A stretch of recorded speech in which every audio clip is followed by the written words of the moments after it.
CAPF 2019 के जो EWS वाले कैंडिडेट्स थे और कुछ दो और कैंडिडेट जो ईडब्ल्यूएस प्लस 2 और कैंडिडेट्स, उनका फोर्स एलोकेशन किया गया। तो फोर्स एलोकेशन किया गया ये इंपॉर्टेंट नहीं है। इसमें से कुछ कैंडिडेट्स ने मैसेज किया था, उनके कुछ डाउट्स थे। इसमें मैं ये आपको बता रहा हूँ कुछ डाउट्स जो वो मैं कोशिश करूंगा, जो क्वेश्चन मेरे से पूछे गए वो मैं उसको इसमें एक्सप्लेन करने की कोशिश करूंगा।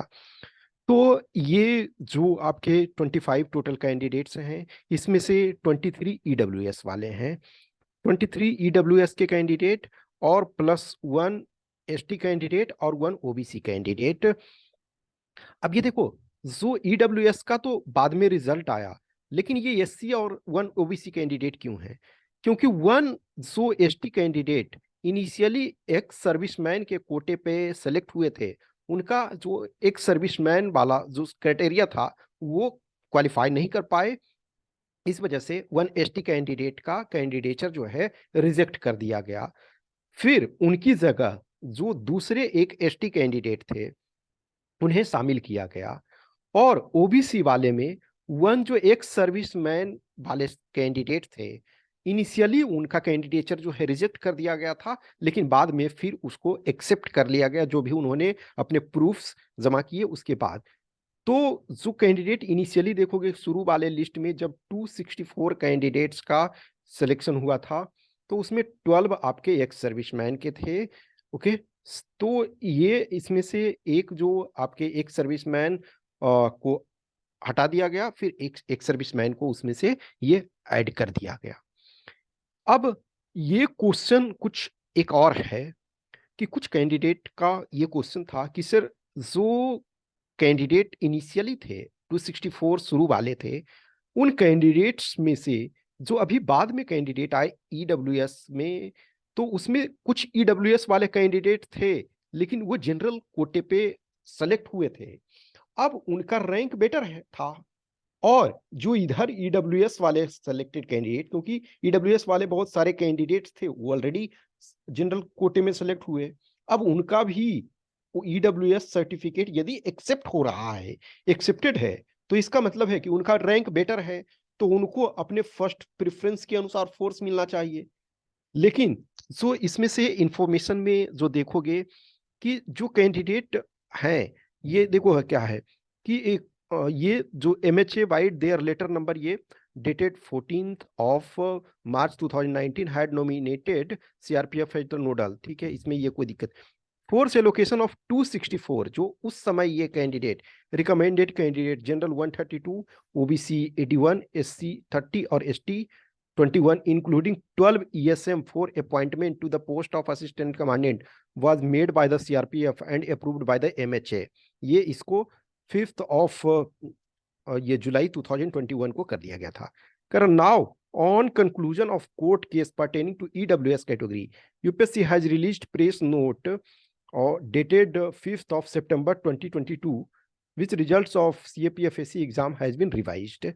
तो ये रिवाइज किया गया। इसमें से देखो, जो जनरल में 1 एक्स सर्विसमैन है और आपके ओबीसी में 7 एक्स सर्विसमैन है, और ये आपके एससी में 3 हैं, और ये तो ये आपका 8 और ये 12, तो 12 इनिशियली भी था और फिर 12 इसमें भी। लेकिन देखो, इसमें एक एक्स सर्विसमैन उसमें 6 था, इसमें एक 7 कर दिया गया, और इसमें एसटी में 2 थे तो 1 बचे, तो 288 आपके ये हैं। Accordingly force allocation of aforesaid 288 recommended candidate have been recast. There is no change in the earlier force allocation of 264 candidates made during 2021. As such, force allocation of remaining 23 EWS candidates whose result was withheld due to EWS court case, 1 ST candidate against cancellation of candidature of 1 finally recommended ex service ST candidate and 1 OBC whose result was withheld due to court case is enclosed in appendix 1. List of these candidates along with their complete dossiers is being dispatched। अब ये देखो, जो ये यहाँ प्रश्न है कि जो इन कैंडिडेट्स का जो इनिशियल 264 थे, उसमें से देखो सबको प्रॉब्लम नहीं है, कुछ एक दो ऐसे हैं जिनको अलॉट किया गया। तो सपोज किसी का, मान के चलो कि ये लिस्ट आप देखो तो इसमें सपोज इनको CISF मिला हुआ है, ओके। अब CISF, तो इनसे पहले जो EWS के कैंडिडेट्स हैं उनको दूसरे फोर्स मिले हुए हैं, कोई भी दूसरा फोर्स मिला हुआ है। अब ये बोलोगे कि क्या वो जो एक क्वेश्चन था मैं उसको रिप्लाई कर रहा हूं, क्या होगा नहीं होगा ये इसमें ये नहीं है। अब क्या उन कैंडिडेट्स का राइट है कि फिर वो क्लेम करें कि मुझे CISF चाहिए? तो इन थियोरेटिकली यस, उनका राइट है, ठीक है। अब लेकिन प्रॉब्लम इसमें क्या है? प्रॉब्लम ये है कि मान के चलो किसी को ITBP मिला, सपोज थोड़ी देर के लिए मानो ITBP।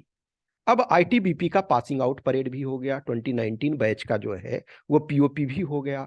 CRPF का सपोज है कि फेब में इसी मंथ में या शायद उनका भी POP होने वाला है। अब सोचो कोई कैंडिडेट जो है वो ऑलरेडी ट्रेनिंग कर चुके हैं, कंप्लीट अपने कर लिए, अब उनको री एलोकेशन फिर से करने का ये कोई मतलब नहीं। लेकिन कानूनी तौर पे जो राइट के आधार पे उनका ये अधिकार है कि वो फिर से क्लेम कर सकते हैं कि यस मुझे CISF चाहिए। अब ऐसे कंडीशन में क्या है कि फिर वो कोर्ट जाएं, हाई कोर्ट जाएं कि यदि मेरा रैंक बेटर है तो मुझे फर्स्ट चॉइस मेरा यदि था और सीट्स अवेलेबल है बाद के रैंक वाले का, तो मुझे वो मिलना चाहिए, वो EWS कैंडिडेट्स। अब उसके बाद फिर आप जानते हो कि कोर्ट का प्रोसेस क्या होता है। फिर कोर्ट शायद, अब मान के चलो हम ये थ्योरेटिकल में ये बात कर रहे हैं कि ये कंडीशन है, तो फिर कोर्ट शायद बोले कि यस उन कैंडिडेट्स को CISF दिया जाए। अब CISF दिया जाए, मान के चलो उन्होंने ITBP में ट्रेनिंग कर लिया या CRPF में ट्रेनिंग कर लिया या SSB में कर लिया, अब उनको CISF यदि चाहिए तो फिर से उन्हें CISF ये दिया जाएगा। अब वो CISF दिया जाएगा तो फिर यहां से उनका ट्रेनिंग स्टार्ट होगा। तो थ्योरेटिकली ये पॉसिबल है, लेकिन प्रैक्टिकल में ये चीजें में डिफिकल्टी है। तो ये मैं जस्ट क्वेश्चन था उसको मैं डिस्कस कर रहा हूँ, चीजों को जस्ट थोड़ी देर के लिए ये बता रहा हूँ, और अदरवाइज ये कर दिया गया है। यही क्वेश्चन था, ये मैं डिस्कस। और फिर जो एक सर्विसमैन और ये वाले में देखो, एक सर्विसमैन के 10 आपके परसेंट होते हैं लेकिन कैंडिडेट्स नहीं मिल पाते हैं। इसी वजह से देखोगे कि जो आपके जनरल कैंडिडेट में ऑब्वियसली सीट्स तो ज्यादा हैं लेकिन ओनली वन कैंडिडेट मिल पाए, क्यों? क्योंकि यहाँ एज जो है वो कम रहता है। ये OBC में अप टू 33 तक रहता है, SC और ST में 35 तक रहता है।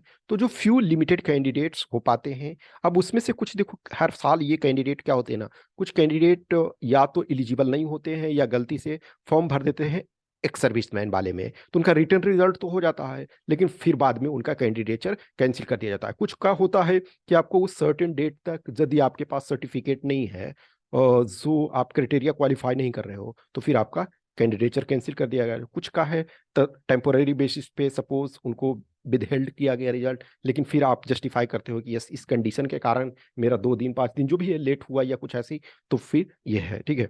तो थ्योरेटिकली जो सिचुएशन है कि वो कैंडिडेट्स कर सकते हैं। एक और क्वेश्चन था कि क्या अब जो रिजर्व लिस्ट का है, तो जो रिजर्व लिस्ट है नो डाउट जो सीट्स आपके 325 थे, रिजल्ट आया 288।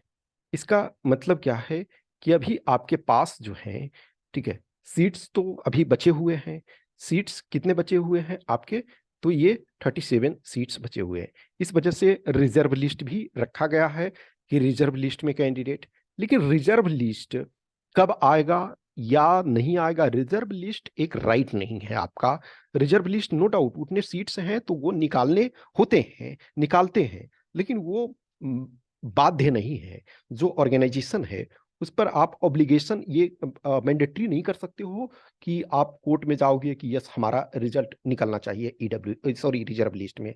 रिजर्व लिस्ट जनरली निकलते हैं, हर बार निकल रहे थे, लेकिन ये अब चूंकि बहुत दिन हो गया है तो अभी MHA ने जो है लेटर नहीं भेजा है UPSC को कि रिमेनिंग कैंडिडेट्स को लिया जाए।